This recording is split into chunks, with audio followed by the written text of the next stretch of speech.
ये अंदर भाव ले आना, मैं नाम तो जप करता हूं, भजन करता हूं, लेकिन भाग्यशाली ये लोग हैं जो सुख भोग रहे। ये सुख है सच्चे सुख के जो मूल है वो नाम भगवान है, और वो तुम्हारी जिह्वा पे है। समझो ना, क्या तुम्हारे पास कमी हो सकती है? जब नाम है तुम्हारे पास तो क्या कमी हो सकती है?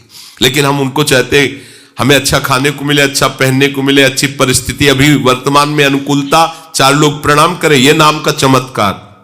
ये कोई चमत्कार नहीं है, ये तो साधारण सुकृत से कोई पदाधिकारी बन जाता है तो बड़े बड़े उसको सल्यूट मारते हैं, हाथ जोड़ते हैं, बड़ी बड़ी व्यवस्था पीछे दौड़ रही। ये कोई खास बात है? ये स्वप्न है, सुकृतों के कारण थोड़े दिनों का स्वप्न है। इसके बाद अरे जो देवराजेंद्र के पद पर बैठा हुआ है वो भूखा अजगर बना हुआ पड़ा हुआ है जंगल में।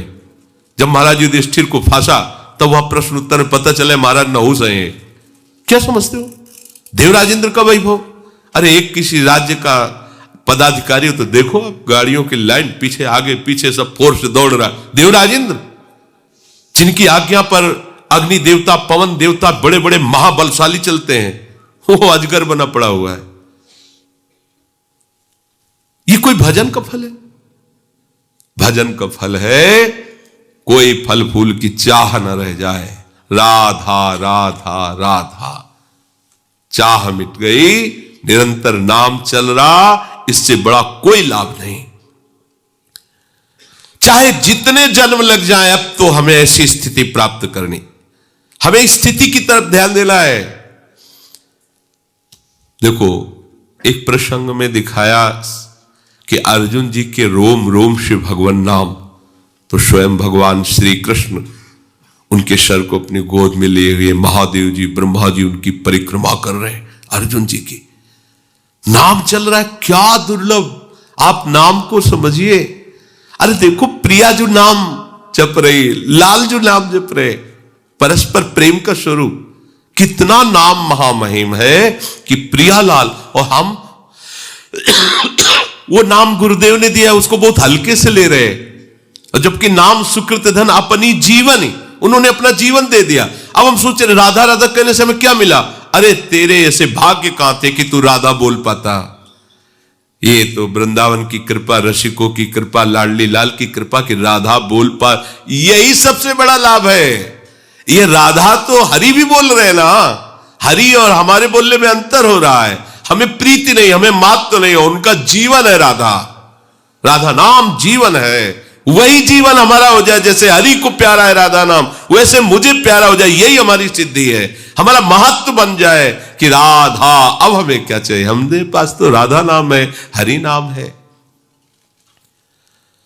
साधक के मन में ऐसा महत्व, ऐसा भाव नहीं आ पाता। देखो अभी आप कितने स्वतंत्र हो गए, कितना आपके झंझटे मिट गए। जो प्रभु कर रहे हो वही आप कर रहे हो। जब लालजू की कोई बात होती है ना, तो प्रियाजू का रोम रोम पुलकित हो जाता है। प्रीतम की बात कोई भी, जब प्रियाजू की बात होती है तो लालजू को ऐसा लगता है कि शास्त्रों कानों से मैं अपनी प्यारी जू का नाम, प्यारी जू का रूप, प्यारी जी की महिमा। इसीलिए प्रायः रसिक जनों ने प्रिया रूप का वर्णन बहुत अधिक किया है, क्योंकि प्रभु आसक्त रहते हैं रसिकों को, क्योंकि प्रियाजू के अपनी गुण को सुनने में लालजू को कम अच्छा लगता है। जब प्रियाजू की कोई महिमा करता है तो एकदम ये, और हमको क्या करने को मिल रहा है? दोनों के रूप का गुणगान, दोनों के आप देखो तो आपको मिला क्या है? अब बोले इसका फल क्या मिलेगा? बुद्धि मारी गई। अरे फल का फल तो तुम्हें वर्तमान में मिल रहा है।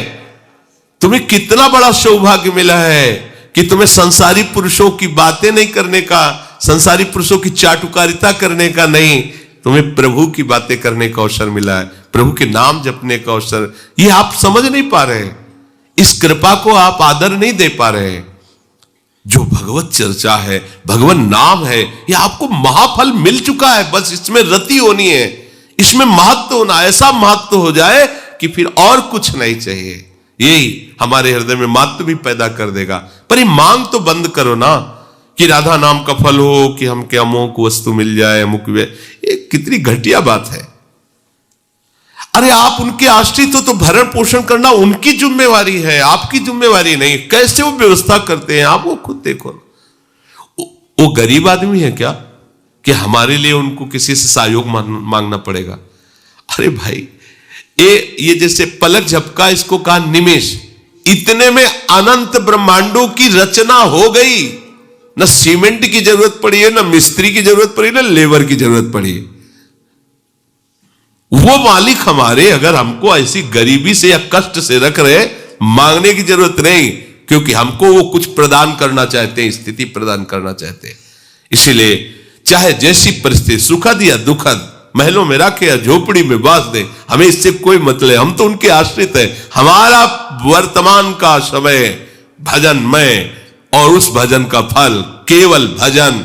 इस सिद्धांत को समझ लो, झंझट खत्म हो जाएगी।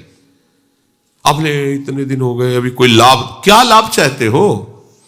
इससे बड़ा कोई लाभ है जो आपको मिला है? आप देखो, इसी में रति हो गई तो उसे सिद्ध पुरुष कहते हैं। इसी में गाढ़ भाव हो गया तो उसी लीला में प्रवेश हो जाओगे। समझो, इसका महत्व आपके हृदय में आना चाहिए। जो आपको मंत्र मिला है, जो नाम मिला है, जो उपासना मिली, जो धाम मिला है, जो कृपा मिली, इससे बढ़कर कुछ नहीं। आपके हृदय में ये जब बात बैठ जाएगी तो नाच पड़ोगे। कल एकदम चिंतन आ रहा था शाम के एकांत में, हरिराम व्यास जी कहते, हो मन वृंदावन को श्वान, वृंदावन का कुत्ता। क्या महापुरुषों ने वृंदावन में देखा, कह रहे हो मन वृंदावन को। प्रबोधानंद जी कह रहे कि मुझे नाली का कीड़ा, और तुम्हें मनुष्य बना के रख रहे, तुम उनकी कृपा के लिए रो नहीं रहे हो कि कितनी अपार कृपा हम पर है कि बड़े बड़े महापुरुष कह रहे हैं मुझे नाली का कीड़ा बना करके रख लो इस वृंदावन धाम में, पर बाहर मत करना। कुत्ता बना दो पर बाहर मत करना। आपको मनुष्य बनाया तो भी आप उन पर भ्रकुटी तान रहे हो कि हम इतने दिनों से आपके धाम में वास कर रहे हैं, जबकि वो कृपा करके खुद वास करा रहे हैं। हम इतने दिनों से नाम जप कर रहे हैं, जबकि वो कृपा करके नाम के रूप में तुम्हारी जिह्वा पे स्फुरित हो रहे हैं, और तुम उन्हीं को भ्रकुटी दिखा रहे हो, तान रहे हो कि क्या मिला? इतने दिन से सब कुछ छोड़ करके वृंदावन वास करे, नाम जप, मुझे मिला क्या? आप उन्हीं प्रभु के ऊपर भ्रकुटी तान रहे हो जो वात्सल्य समुद्र कृपा करते जा रहे हो। आप कृपा का अनादर करते जा रहे हैं। जिस महामहिम धाम में आपको वास दिया, तुम्हारी कहीं भाग्य रेखा में कहीं नहीं है। जचवा लो, किसी वो जो ज्योतिष करने वाले उनसे जचवा लो, कुंडली बनवा के देख लो, कहीं नहीं लिखा होगा कि तुम धाम वास करोगे। ये तो महारानी जी की मंद मंद वो कृपा भीनी दृष्टि का परिणाम है कि हमें वृंदावन धाम मिल गया है। अब महत्व क्यों नहीं हो रहा? बस महत्व हो जाए, यही तो सिद्धावस्था है। आप समझो, सिद्धावस्था का मतलब क्या है? धाम में महत्व, नाम में महत्व, रूप में महत्व, लीला में महत्व, खत्म, सब खत्म। महत्व हो जाए, अभी सिद्ध हो गए। और भी तो सब बोलते हैं भगवत नाम, पर जब प्रेमी महापुरुष राधा हो, अगर कोई राधा बोल रहा है ना, देखो ना, ये सिद्ध महापुरुष के वचन है, जो हरिवंश को नाम सुनावे तन मन प्राण तासु बलिया। श्री हरिवंश, अच्छा, तो उनको इतना आनंद मिला कि वो कह रहे तन मन प्राण, मैं न्यौछावर करता हूं उसके ऊपर अपना शरीर, अपना मन, अपना प्राण। जिसने एक बार हरिवंश नाम सुना है, क्या हुआ? हरिवंश नाम की सिद्धि हो गई। अब महत्व को समझे, जो हरिवंश को नाम सुनावे तन मन प्राण तासु बलिया। गोस्वामी जी, तुलसी जाके मुख से धोखे निकसत राम। क्यों? क्योंकि अब राम नाम का स्वरूप उनके हृदय में प्रकाश। बोले ताके पग की पग तलियो मोरे तन को चा। वो इतना महान पावन हो गया। हुआ क्या? नाम का रस मिल गया, नाम में महत्व हो गया। भाई समझो, हमें और कुछ नहीं चाहना, नाम इतना प्राण प्यारा लगे, इतना महत्व नाम में हो जाए कि नाम चल रहा है, बस यही बड़ी बात है। हे नाथ, नरक में रखना पर नाम न छूटने पावे। ये जो अपने संध्या के समय विनय में गाते हैं, इस तो बिसरी हो ना बिसारी हो, बस यही सबसे बड़ी बात है। बिसरी हो ना बिसारी हो, यही दान मोहि देव, श्री हरिवंश के लाडिले मोहि अपनी कर लियो। उपासक के मन में स्वाभाविक ऐसा विचार आना चाहिए कि हजारों नहीं, अनेकों जन्म हो गए विषयों के लिए, अनेकों जन्म खो दिए विषयों में, सब के सब बिल्कुल बेकार जन्म चले गए, कोई लाभ नहीं मिला। अनेकों बार स्वर्ग गया, अनेकों बार नरक गया, अनेकों बार मृत्युलोक में आया, सब बेकार गया। अब की बार बेकार नहीं जाने देंगे। राधा राधा, ये बेकार नहीं जाने देगा। इस जन्म का सारा समय, सारी की सारी आयु, सारी की सारी सामर्थ्य केवल भजन में लगा देंगे, केवल भजन में। उसके लिए कुछ दुर्लभ नहीं, कुछ दुर्लभ नहीं। 5 वर्ष के बालक ने ठान लिया कि मैं ऐसा पद प्राप्त करूंगा कि मेरे पिता उत्तानपाद जिस सिंहासन में बैठे इनको भी ना मिला हो और इनके पिता को भी ना मिला हो। नहीं मिला, स्वयं भूमन को भी वो पद नहीं मिला। 5 वर्ष का बालक निष्ठा लेके निकला, देवर्षि नारद जी जैसे समर्थ गुरु मिले। कहां जा रहा है? मैं जानता हूं कि तुम अपने पिता के गोद पर बैठने को नहीं पाए हो, माने तुम्हें ऐसा, बच्चे हो अभी, तुम्हारी बुद्धि ऐसी हो सकती। चलो मैं अभी आदेश करूंगा, मेरे आदेश का पालन महाराज उत्तानपाद करेंगे, तुम्हें अभी उस सिंहासन का अधिकार प्राप्त हो जाएगा। अब तो और पक्का हो गया कि जिसकी प्राप्ति के लिए चला हूं केवल, तो जहां मुझे गोद में बैठने नहीं दिया जा रहा था उस सिंहासन में बैठे, क्योंकि देवर्षि नारद की आज्ञा का उल्लंघन कोई नहीं कर सकता, चाहे वो कंस हो, चाहे वो कोई महात्मा हो, कोई भी हो, दुष्ट से दुष्ट स्वभाव वाला भी झुककर देवर्षि नारद, ये ऐसे महात्मा है, कहीं भी किसी के भी दरबार में जाए सब जगह आदर, कोई इनका अनादर नहीं कर सकता। क्योंकि ऐसी बात करते थे उसको लगता था इनसे बड़ा हमारा हितैषी कोई है ही नहीं। ध्रुव जी को पता था कि ऐसे सामर्थ्यशाली महापुरुष हैं, मिथ्या का तो कहीं प्रवेश ही नहीं, अगर मेरे पिता से आदेश कर देंगे तो तुरंत सिंहासन मिल जाएगा। तो उनको सिंहासन की प्राप्ति का शब्द और दृढ़ कर दिया अपने मार्ग में। अभी तो चला हूं और मुझे वो राज सिंहासन जिसके कारण मैं निकाला गया, वो सिंहासन मुझे मिलने, अब तो छोड़ ही नहीं सकता। जिसके मार्ग में चलने पर यह मिल गया, उसकी प्राप्ति पे क्या होगा? भय दिखाया, बहुत से सिंह है, मच्छर है, सांप है, बिच्छी है, और दैत्य लोग भी घूमते हैं जो सीधे मनुष्य को खा जाते हैं, नरकाहार करने वाले। तुम ऐसे जंगल में जाकर कैसे भजन करो? काम क्षत्रिय राजकुमार है। एक बार दृढ़ निश्चय किया तो प्राण चाहे निकल जाए, कदम पीछे नहीं जाएंगे। चेला पक्का, तत्काल गुरु मंत्र दे दिया, जाओ। 6 महीने में भगवान भाग के आए, भाग के अपनी प्राणवायु बंद कर दी, तो संपूर्ण ब्रह्मांड की प्राणवायु बंद हो गई। भागना पड़ा भगवान को, भाग के आए, जैसे मां भाग के अपने बच्चे के पास आती है। निहाल कर दिया। हमारी आयु, हमारा समय, हमारी सामर्थ्य भजन के लिए है। बहुत जन्म संसार के लिए दे, अब ये भजन के लिए, केवल भजन के लिए। कोई समस्या नहीं, कोई प्रश्न नहीं, कोई मांग नहीं। राधा राधा राधा, हमारे अंदर ये हो रहा है, उनके अंदर वो हो रहा है, वो ऐसा कर रहे हैं, हमें दुनिया से मतलब अब नहीं। राधा राधा राधा, क्या प्रश्न? साफ समाधान है। यही हमारा साधन, यही हमारी सिद्धि, यही हमारा साधन, यही हमारा साध्य। भजन ही हमारा जीवन है। तो अनिविड़ चेतसा, वो योगारूढ़ महापुरुष उस तत्व को जान लेता, उस वस्तु को प्राप्त कर लेता है। अपने आप को इस मार्ग में लाने के लिए जो तैयारी चाहिए, इस स्थिति के लिए, वो ये तैयारी है। किसी भी स्थिति में मुझे भजन नहीं छोड़ना, भजन के लिए भजन करना है। मेरी गति क्या होगी इस पर छोड़ दो, मेरी परिस्थिति क्या है इसको भी छोड़ दो, मेरा निर्वाह कैसे होगा इसको भी छोड़ दो, पता नहीं मैं चल पाऊं कि ना चल पाऊं ये भी छोड़ दो। वो बहुत समर्थ है, पकड़ करके ले चलेंगे आपको। अभी इन सब बातों का चिंतन न करके राधा राधा चिंतन करना है, नाम चिंतन करना है, मंत्र चिंतन करना है, अपने आराध्य देव के जस में डूबना है, उनकी सेवा में डूबना है। ये वर्तमान का समय ही हमारी सिद्धि है। साधक करते करते जब इसमें अनुराग को प्राप्त हो जाता है, उसे सिद्ध कहते हैं। वो बात आज ही आप अपने हृदय में रखो कि हम राधा बोल पा रहे हैं, ये हमारे लिए अहोभाग्य है। हम धाम में रह रहे, ये कभी तुम्हारे पुलकन नहीं आती कि मैं धाम में वास कर रहा हूं।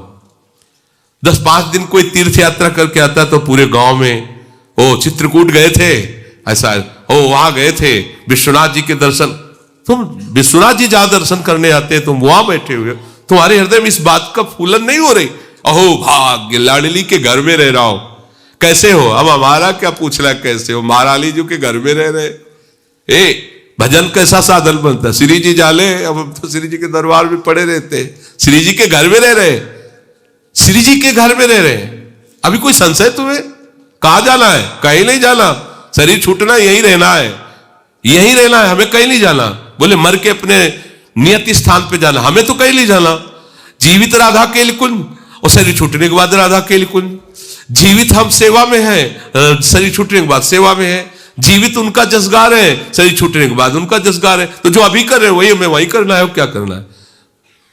ताल मृदंग उपंग बजावत प्रफुल्लित हो सके सारी, बीन बेड़ नूपुर धुन ठुमकत खग दशा महाआनंद है, जिससे यहां महाआनंद हो मान, तो वहां यहां दोनों मिट गए। भाई यही है हमारे लिए, वहां नहीं है, वहां जाला है, नहीं जाला, नहीं जाला। हमारे लिए विमान नहीं आएगा, भगवत पार्सल नहीं आएंगे, ले जैसे अभी घूम रहे ऐसे घूमना है, यही घूमना है, यही अनादिकाल से अनंत काल तक के लिए है। ये धाम को ऐसा थोड़ी कि ब्रह्मा का बनाया हुआ है। ये पोशाक उतर जाएगी। देखो गर्मी की पोशाक अलग होती ना, सर्दी की पोशाक देख रहे हो, ऐसे निकुंज की पोशाक मिल जाएगी। सहचरी बपू, ये पांच भौतिक पोशाक उतर जाएगी और वो निकुंज की पोशाक पहनकर महारानी जी की प्रसादी पोशाक, और महारानी जी की सेवा में है और सेवा में है। तो इसमें भेद थोड़ी होना कि भाई शरीर छूटेगा तब गति प्राप्त हो, ना ना, अभी मानो ना, ये आपकी मान्यता ही आपको पहुंचा देगी। हम कहा तो ये पोशाक कहीं बाजार में नहीं मिलती और ब्रह्मा जी के यहां नहीं बनती, ब्रह्मा के पूरे प्रपंच में ये पोशाक नहीं बनती। इसकी कीमत कोई नहीं दे सकता, है ही नहीं। तो कहां मिलती? बोले कृपा से मिलती है। तो भैया कृपा से घर आ गए तो पोशाक भी पहना दी जाएगी। व्यास सुवन प्रसाद देह मानसी गढ़े चित, हृदय में सहचरी भाव, कुछ दुर्लभ नहीं। अभी कल जब आप गान करते हुए आ रहे थे तो उसमें लिखा था, ध्रुवदास जी कह रहे मेरी सामर्थ्य कहा कि मैं वर्णन कर सकूं, लाडली लाल की शक्ति मुझसे सब करवा रही। ये लाडली लाल की सामर्थ्य हमको सहचरी स्वरूप देगी। हमारी सामर्थ्य कहां कि हम सहचरी भाव, हम निकुंज में प्रवेश कर पावे, जहां यह नारदाजी सुकैरगम्यम, वहां मेरा प्रवेश नहीं, ये मेरे प्रियाजू की कृपा से हो जाए। और है वो कृपा भरपूर है, नाच पड़ोगे उसको अभी स्वीकार। बस हमें यही कमी हो रही है, ये रोना स्वभाव जो ना, रोना प्रियाजू के लिए नहीं, भिखमंगा स्वभाव, इसी में परेशान हम हो रहे हैं। अरे बादशाह लाडली जी के चरणों की रज का आश्रय, अब क्या चिंता? बोले आपको चिंता नहीं होगी तो क्यों? हम ब्रह्मा के बनाए हुए नहीं क्या? तुम ब्रह्मा के बनाए हुए नहीं हो क्या? राधा नाम पर विश्वास करो, पकड़ लो, आज आ भी नाचो। दो महात्मा भजन कर रहे थे, एक बरगद के नीचे, एक पीपर के नीचे। नारद जी वहां से निकले तो बरगद वाले ने प्रणाम किया और पीपर वाले ने भी आके प्रणाम। बोले आप तो बैकुंठनाथ के पास जाते आते रहते हो, घर जैसा है वहां नारद जी के लिए, तो आप पूछना कि हम पीपल के नीचे भजन करते हैं, ये बरगद के नीचे, भगवत प्राप्ति कब होगी, हमें कब भगवान दर्शन देंगे? बोले अवश्य पूछेंगे। कुछ समय बाद जो वहां से वापस है, दोनों पूछा था, बोले हां। बरगद वाले की तरफ देख के कहा कि भगवान ने कहा जो बरगद के नीचे भजन करते हैं उनको तो इसी जन्म में हम मिलेंगे। पीपल वाले से कहा कि भगवान ने कहा जो आप भजन करते हो तो जितने पीपल के पत्ते हैं इतनी बार जन्म लेना पड़ेगा आपको। वो नाच पड़े, भगवान ने ऐसा कहा है ना। अश्रु चलने लगे कि अभी तक तो मेरे मन में था, पता नहीं भगवान मुझे जानते हैं कि नहीं जानते कि मैं उनका भजन करता हूं। वो जान गए ना, रोना, ऐसी आनंद उमंगन कि उसी क्षण भगवान प्रकट हुए, गले से लगा लिया पीपल वाले। नारद जी ने कहा प्रभु आप तो कह रहे थे जितने पीपल को, बोले जैसा भजन कर रहा था वैसे उसको इतने जन्म लगते, लेकिन अभी इसने जो स्वीकृति और गाढ़ भाव किया तो वो हो गया, मैं आ गया, समझे? एक क्षण में भगवत प्राप्ति हो गई। क्या स्वीकृत? उनको इस बात में दृष्टि नहीं गई कि पीपल के जितने पत्ते उतनी बार जलो। उनको इस बात में भगवान मुझे जानते हैं कि मैं उनका भजन कर रहा हूं, बस नाच गए। भगवान की दृष्टि में होना, हाँ बस उसी क्षण उनको भगवत साक्षात्कार हो गया। अरे हमको पता नहीं कि हमारी प्रियाजू ने अगर हमको स्वीकार नहीं किया होता तो हम धाम कैसे आ जाते। ये जो हमें लाभ है, मेरी प्रियाजू मुझे जानती है, मुझे ही नहीं। हम सब प्रियाजू की दृष्टि में, प्रियाजू के द्वारा पास हुए। महाप्रभु की बात मानो ना, श्री राधिका कृपा बिनु सबके मनन आगम। श्री जी की कृपा के बिना तो मन से भी कोई वृंदावन को नहीं सोच सकता। आप तन से आए हो, तन से तो श्री जी ने आपको दुलार नहीं किया। और हम लोग इतने ऐसे मलिन बुद्धि के हैं कि फिर भी कहते क्या हमारे ऊपर कृपा है। हाँ हम वो कृपा मानेंगे, रुपया पैसा खा, आप कृपा है। हम लोग पार्थिव दृष्टि रखने वाले, इसलिए भजन ही हमारी साधन वृत्ति है और भजन ही हमारी सिद्धावस्था है। हर समय भजन को पकड़ो, भजन का फल भजन ही है, ये समझो। उकताया हुआ स्वभाव मत रखो, जल्दीबाजी में मत रखो, धीरे धीरे सब ठीक हो जाएगा। अभी नाम जप करते हैं, बस यही हमारा सबसे बड़ा लाभ है, नाम ना छूटे।